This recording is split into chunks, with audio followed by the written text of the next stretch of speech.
Oleh sebab itu, saya mau sampaikan, daripada Anda berpikir untuk bercerai, apalagi mengusir istri, mari berpikir untuk rekonstruksi hubungan, rekonstruksi pola pikir, rekonstruksi mengenai cinta kasih kita. Ya, kenapa? Karena ya, cost yang akan Anda bayar atas keputusan apalagi bercerai akan meruntuhkan bukan hanya masalah-masalah sosial, juga kerohanian Anda, bahkan hubungan-hubungan baik terhadap anak, baik terhadap keluarga dan sebagainya. Itu pertahankan. Apapun yang terjadi, jangan pernah bercerai. Ingatlah cinta kasih Anda yang mula-mula.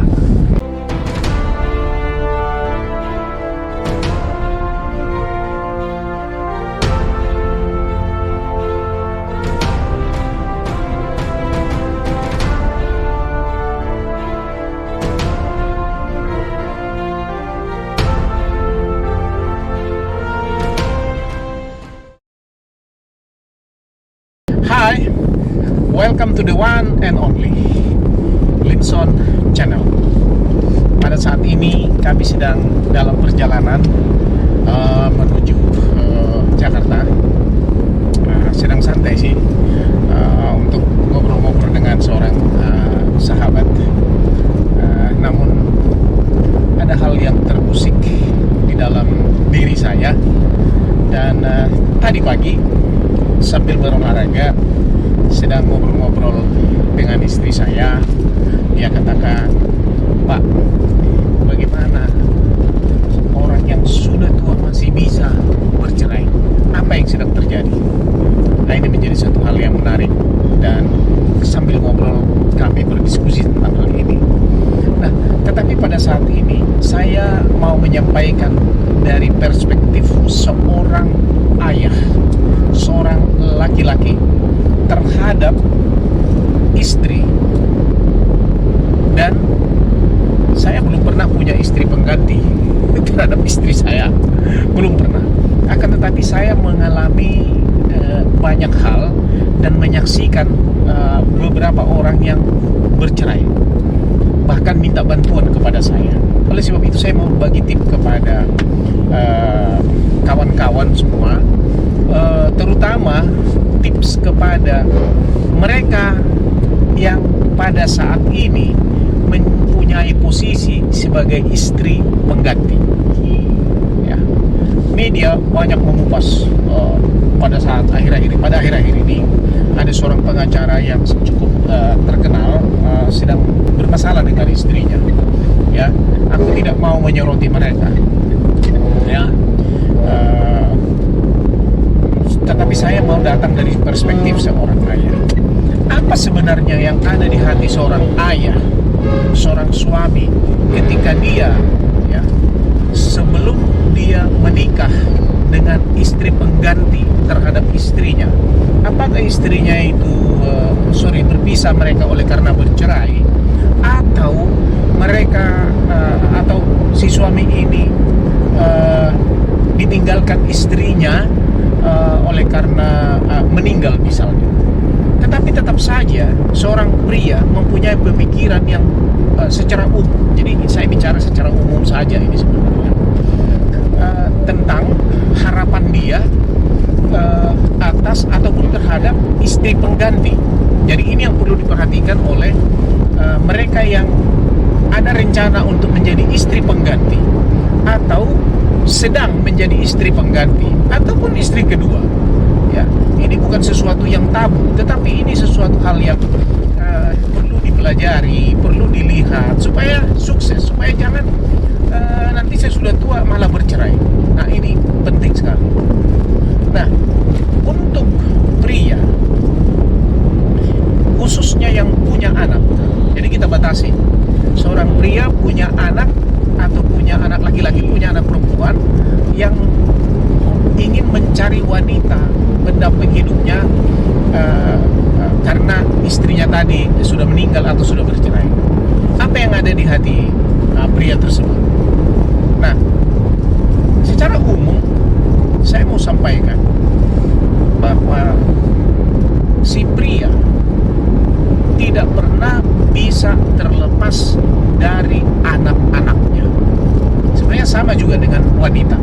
tidak bisa terlepas dengan anak-anaknya, walaupun itu dari suami terdahulu.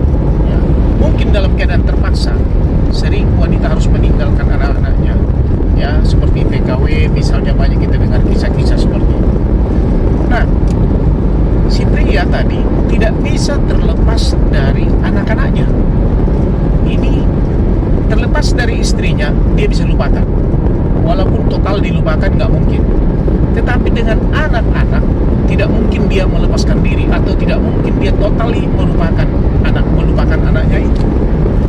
Nah, saya perhatikan hal seperti ini banyak terjadi, menjadi persoalan antara suami dan istri, khususnya kalau posisi istri itu menjadi istri pengganti.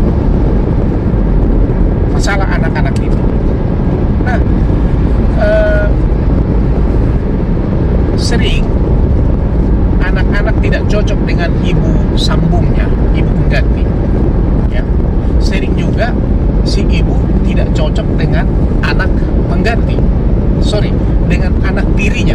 Ya, tidak cocok. Kenapa hal ini bisa terjadi? Karena pertama, saya tidak bermaksud menyalahkan si istri, tidak. Tetapi pertama, si istri tidak menyadari dengan sepenuhnya bahwa dia harus hidup dengan seorang suami yang mempunyai pemikiran ataupun kasih yang terpecah. Itu satu persoalan. Si suami itu sesungguhnya mempunyai hati yang terpecah, tidak utuh, ya, tidak utuh perhatiannya, cinta kasihnya, ya, kepada istrinya.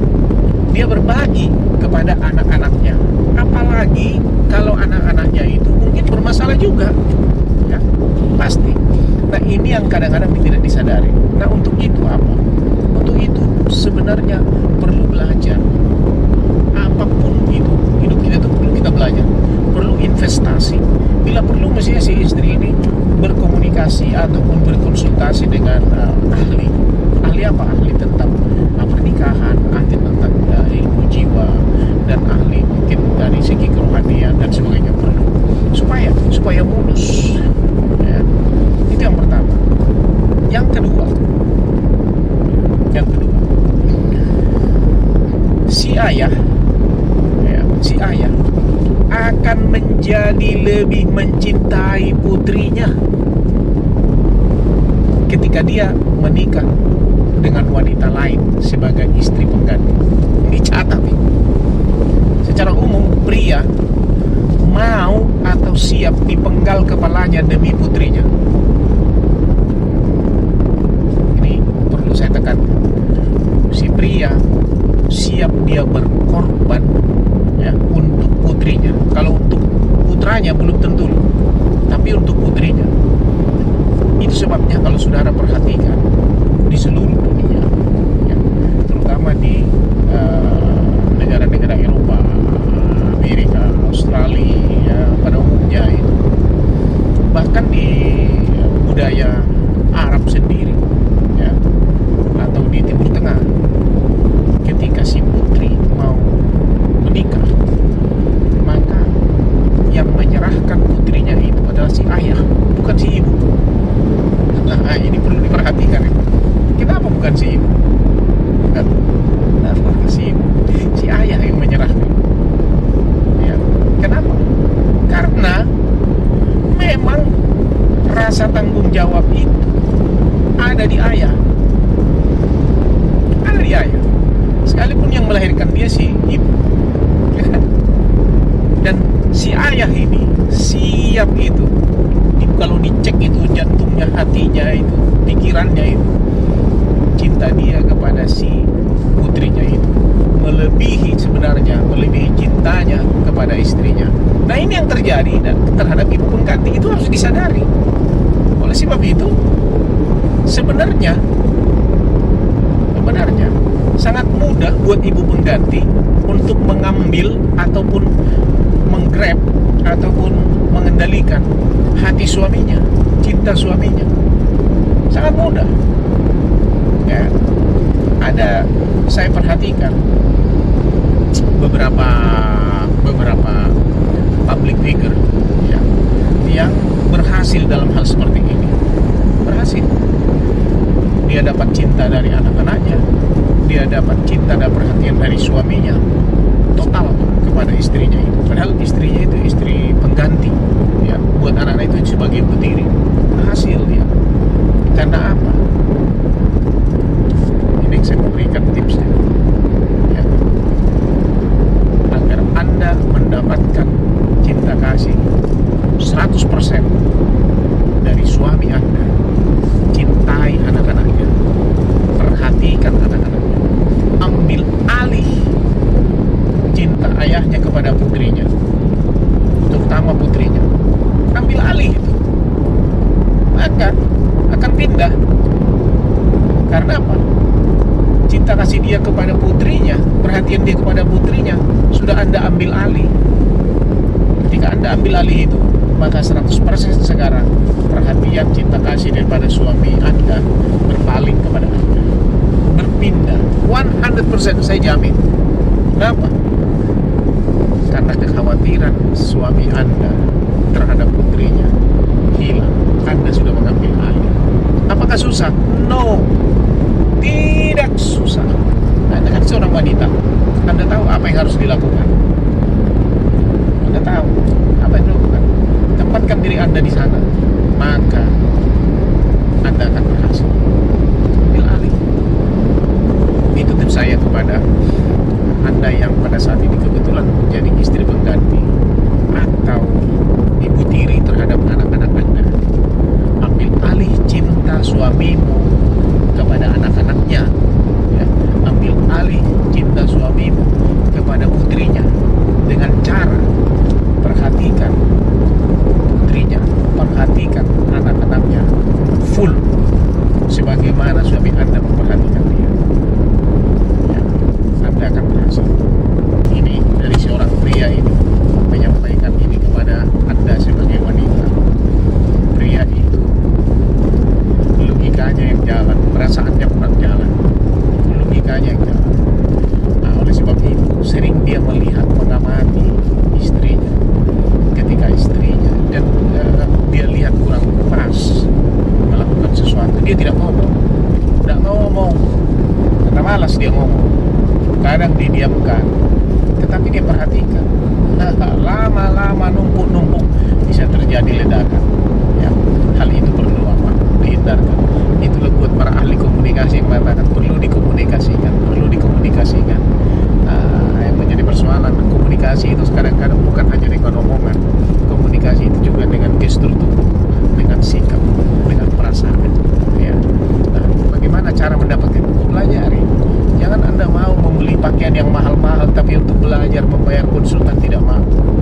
Come on. Demikian juga kepada suami ya kan?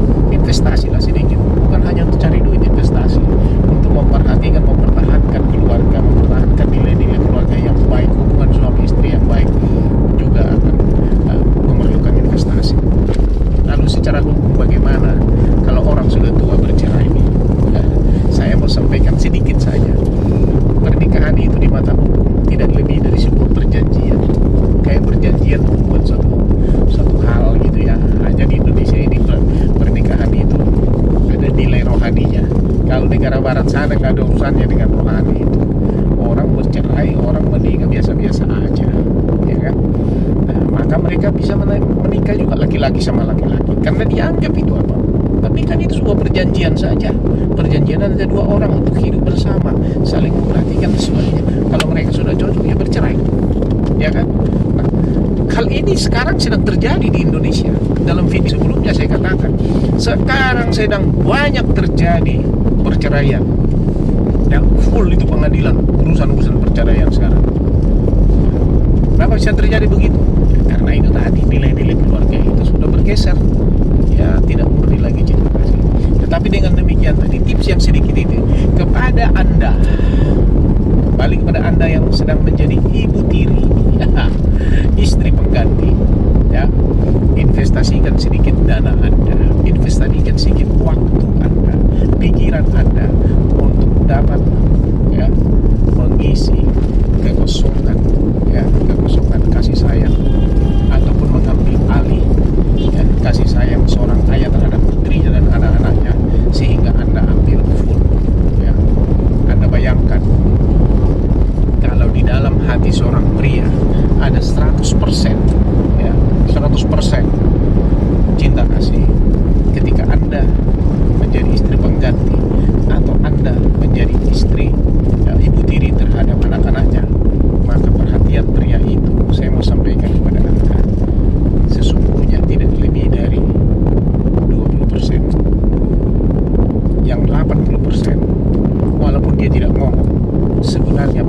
sayangnya dia ada kepada putra dan putrinya, tapi dia nggak mau. Oleh sebab itu, ketika Anda mengisi yang 85% di hati pria ini, ya, mengambil alih itu dari anak-anaknya, maka 100% Anda akan mendapatkan cinta kasih, baik dari anak-anaknya, baik dari suaminya. Sering orang berpikir bahwa menjadi seorang ibu pengganti ataupun ibu tiri, ya, menjadi istri pengganti maksud saya, terlalu rumit, ya. Sering orang berpikir begitu. Sebenarnya enggak. Kalau menurut saya, di mata saya paling tidak sebagai seorang pria, mestinya tidak rumit, tidak susah, ya. Kenapa? Karena sebenarnya tidak ada saingan. Tidak ada saingan. Yang ada hanya bagaimana kita memahami struktur daripada pemikiran ataupun kasih daripada seorang ayah. Demikian juga sebaliknya nanti dengan seorang istri. Nah, sering orang berpikir ketika dia menikah dengan seorang wanita, misalnya wanita ini misalnya bukan seorang anak daripada Pak Ustadz gitu, padahal dia misalnya seorang anak pendeta, dia berpindah menjadi agama lain, lalu dia berpikir bahwa wanita ini seolah-olah karena dia sudah menjadi mualaf misalnya, seolah-olah sudah menjadi persis sama dengan anak daripada seorang Pak Ustadz. Itu yang salah. Dia perlu waktu untuk belajar, perlu waktu untuk menyesuaikan diri. Nah, ini sama halnya menjadi seorang ibu pengganti, masuk ke dalam suatu keluarga yang sudah punya anak, ya, sudah punya tatanan hidup, sudah punya pengalaman hidup sebelumnya. Anda harus berpikir bahwa Anda sedang membangun kembali satu rumah, membangun kembali, sehingga perlu direkonstruksi. Kalau bahasa teknisnya itu reconstruct, atau bahasa orang-orang desainer mengatakan redesign, didesain ulang itu, ya, supaya sesuai dengan apa yang sedang terjadi, ya. Harus redesign atau reconstruct. Reconstruct apa tuh? Hubungan-hubungan di dalam keluarga itu, pola ataupun kegiatan-kegiatan ataupun pemikiran-pemikiran di dalam keluarga itu, ya, ditata ulang, ya. Kalau tidak, maka akan bermasalah. Jangankan dengan ibu pengganti, dengan ibu istri dari awal hanya satu istrinya, sering kita harus rekonstruksi.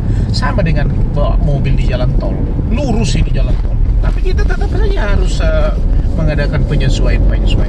Ini yang kadang tidak disadari, sehingga terkesanlah timbullah egoisme.